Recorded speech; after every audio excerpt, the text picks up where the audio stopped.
Oh god, what am I gonna do? Think, Mika, think! Oh, I know! Maybe I can distract the Sonic fandom for a moment and talk about a topic that is weird. Sonic racing games! That seems to have scared them away.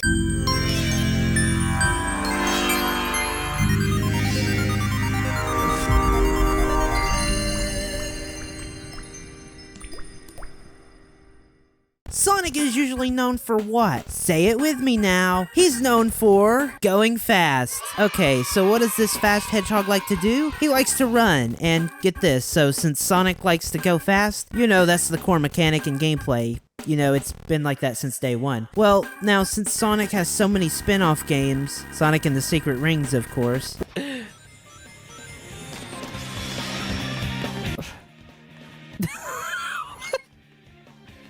What are you doing, Sonic? Well, if the wind's blowing. I know, but still, he should be able to go. One of those I need to review someday. Sonic has racing games. Now, you may be thinking, why does Sonic have racing games? Can he already run fast? Well, yes. So the point I'm trying to make here is, why did Sonic get racing games to begin with? Also, I'm still waiting for a Sonic Rhythm game using all the game soundtracks, but I guess I will have to be old and dead before I see that. Well, let me take you back to the very first Sonic racing game ever to be released. This is it. Oh yeah, this is it. Sonic Drift for the Sega Game Gear, released in 1994, and also in collections because Sega couldn't let this game die, and why would you? So in the game, you could select your standard race modes and Grand Prix. Also, there are more than just Sonic to play as. Thanks, Mr. Sega. I legit thought we were only gonna play as Sonic since, you know, this game is called Sonic Drift. You know, this game's about how Sonic drifts a car, or Sonic himself can drift. I guess the question will be answered another day. Anyways, in Sonic Drift, you can play as Sonic, Tails, Amy, and Robotnik. Such an all-star cast. Apparently, this is the very first Sonic game to have Amy Rose as a playable character, so yeah, there's that too. So the gameplay is very basic for a Game Gear game. It is just a scrolling racing game, just like Outrun, but the characters look chibi-fied. I guess that is because of it being 8-bit instead of 16-bit. Damn it, I demand a remake of this game. A very interesting thing about the game is that each character has their own abilities. Like, Sonic can use speed to his advantage, and Robotnik can move at better speed, but cannot accelerate too well. Just little stats to make each character different.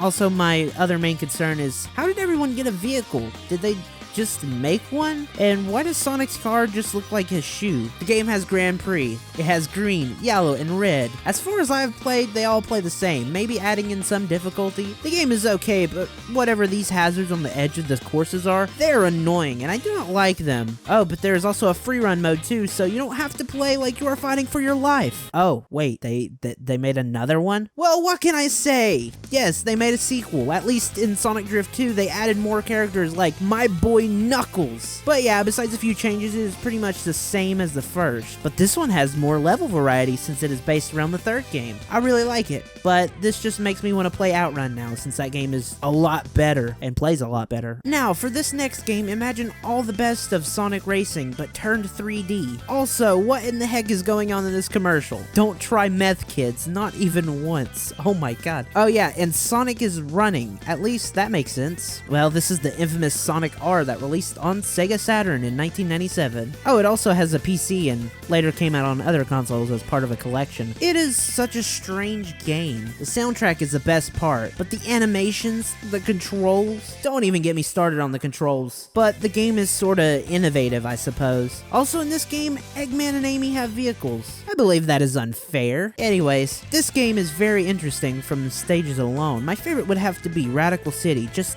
aesthetic-wise. Also Radiant Emerald, but we aren't going to mention that one for legal reasons. Also, this is the game where the creepy Tails doll comes from, which, yeah, scary Tails doll. So there's a story to this game. According to the manual of the game, the story is about them going on vacation, and then Tails spots a sign about a Grand Prix opening up, and Sonic brushes it off until he sees that Dr. Eggman is participating. So then he feels like he has no other choice but to enter. So yeah, that is basically the story.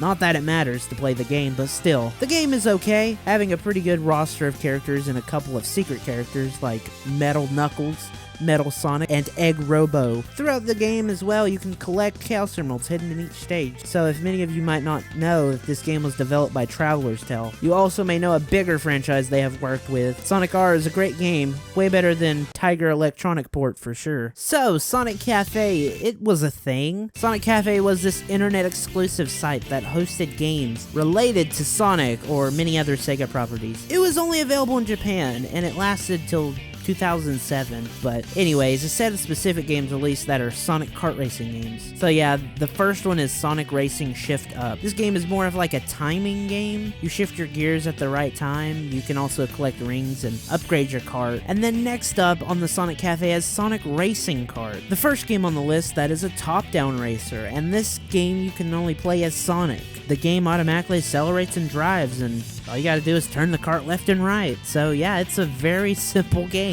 Why would you play it? Now time for the better looking racing game on the Sonic Cafe. Sonic Kart 3DX is a game where you can control Sonic in a 3D environment and can race against other players. Yeah, neat little game. But yeah, those are all the Sonic Cafe racing games. Now on to the next set of racing games. Oh yes, the game where you can ride hoverboards like it's Back to the Future 2. Sonic Riders. Oh yeah, baby.